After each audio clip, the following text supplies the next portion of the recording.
I'm Eric Haugen. Check the description box below for where to find me digitally, information about the sound tools I'm using today, and links to my laid-back Truefire caged masterclass. Today,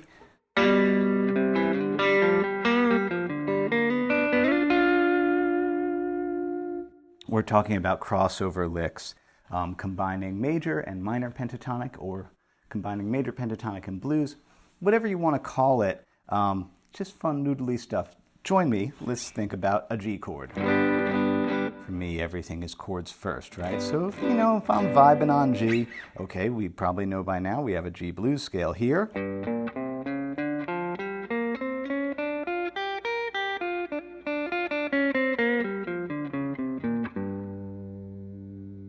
All right, we also maybe or maybe don't know that we have a G major pentatonic scale in the same spot.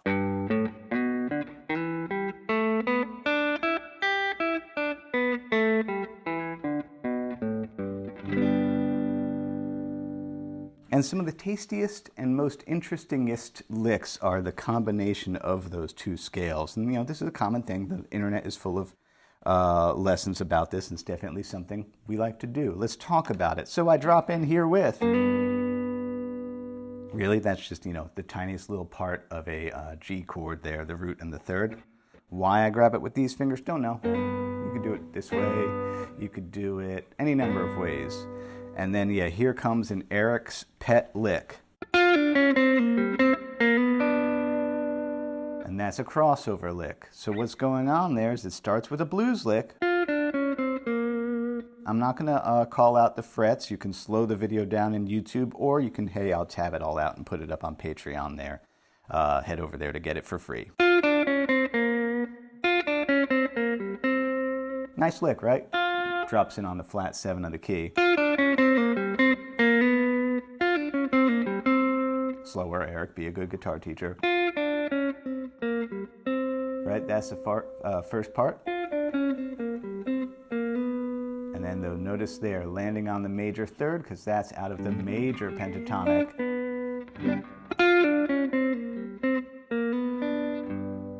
That's the first lick. And so, that points to one observation I have about crossing over. And again, this mainly works right now if you were in a major key song and you wanted to add blues in a major key type thing. This wouldn't work if the thing was G minor. That's a different thing. Crossing over within minor scales, you tend to go into harmonic minor. I'll do a video on that maybe next week. I have other videos on that also. But imagine we're in some kind of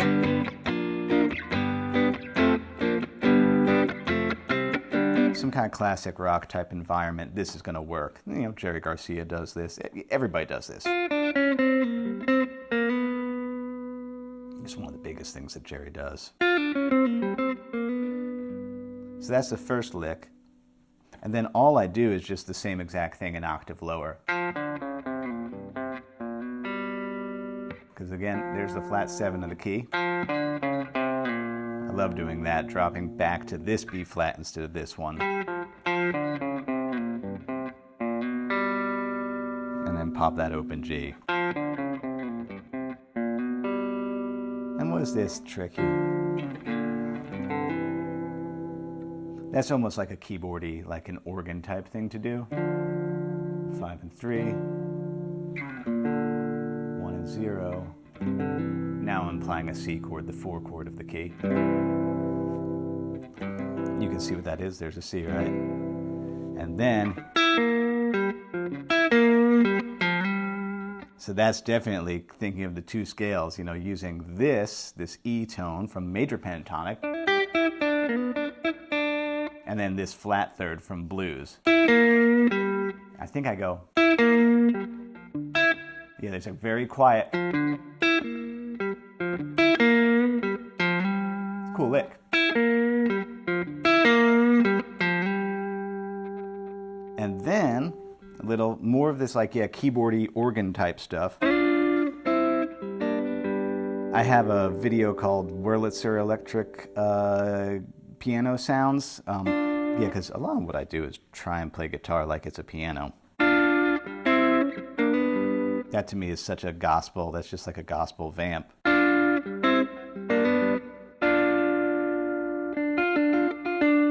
and 6, 5 and 5, and then there's that flat third to the major third. And I think I just, oh yeah, it's like the same thing an octave lower. 5 and 3, 2 and 3. Okay, so now let's just play around a little bit more with some other crossover licks that I've observed. Like, oh, this one's, actually this is a Hendrix one. Y'all know I love Hendrix. That's one I've stored away since I was 15 years old. That's from Little Miss Lover. He does that on that, which I think, that's funny, that song is, well, that song's in F sharp. So,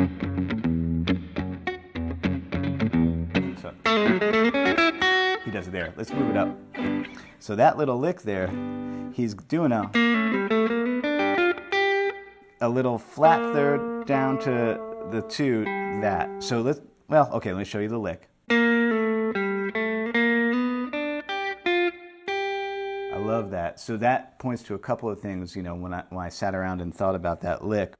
This flat third to the 3rd thing, you know, it's a great sound. It's one of the coolest sounds in music, really. It sounds great going flat third up to the 3rd, but watch how bad it sounds to just go from the 3rd to the flat 3rd. Just doesn't sound right. So I have observed it will often go flat 3rd to the 3rd, up, and oftentimes it's the flat 3rd down to the 2.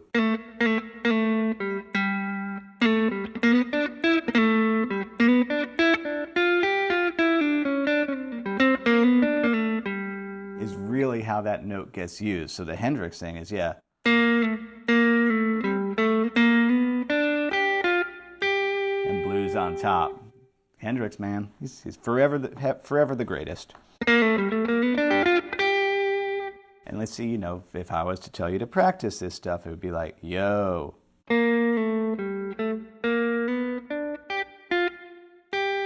What beat does that start on? I think it starts on beat 3. 1, 2. And always associate it with the chord, because for me, everything is chords first. I want to know what chord I'm playing off of. That's a great lick. Now, if you wanted extra bonus credit, all right, so if that's what that lick is there, here, I haven't practiced this. What if I took this up to a completely different position of G, over here, and tried to do the same exact thing? I don't know what's going to happen. I can do it! Yay! Yeah. There it is, relating to this cage shape and this minor pentatonic and major pentatonic.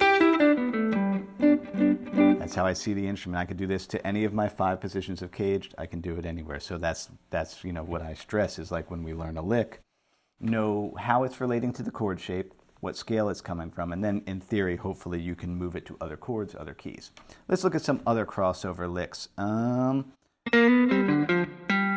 That's just I don't know, I don't know where this one comes from.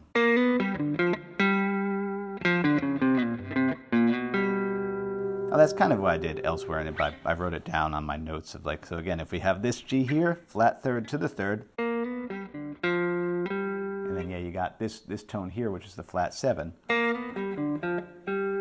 That's cool. You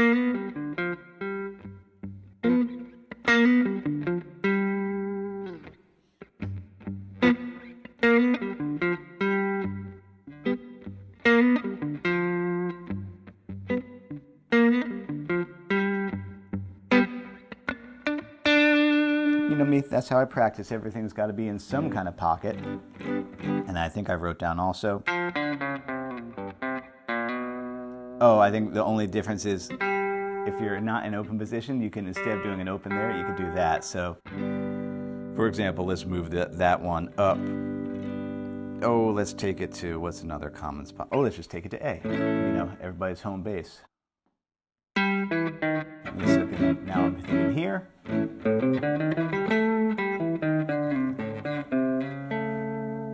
So that lick would be.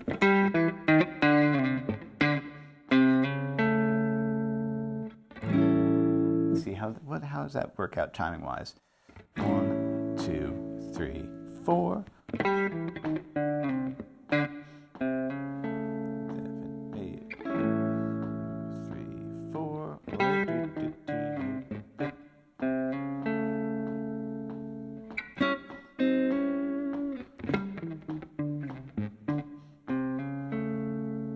And then let's go back to G.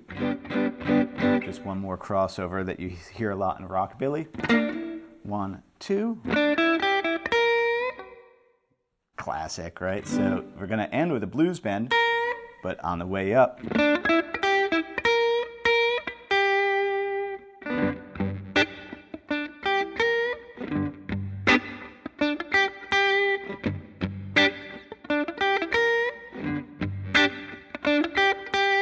Classic, because that has the major pentatonic stuff.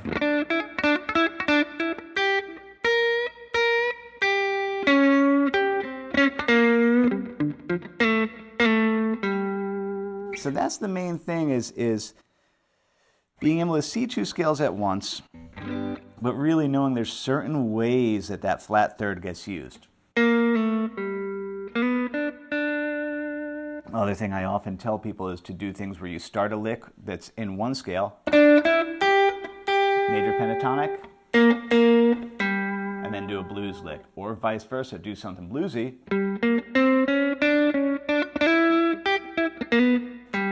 end it major pentatonic. Those are some of the ways to do crossover. It's not a good idea to do like one giant hybrid scale that's like,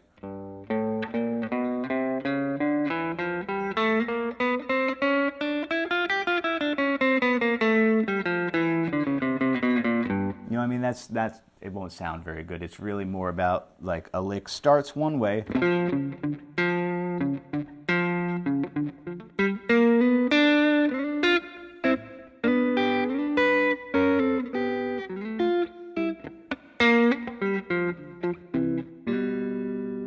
yeah, I don't know, the reason I taught this lesson this week is this is what I was messing around with. You know, that's what my lessons are. It's whatever I've been playing around with. I'm like, oh well, let me put cameras on myself and talk about what I've been playing around with and try and make it palatable for a large group of people. I hope that's helpful to you.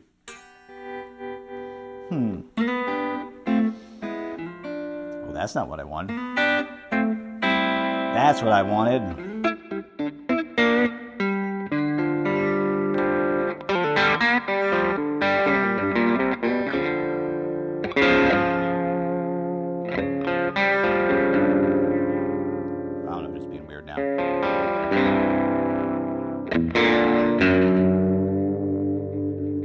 All right.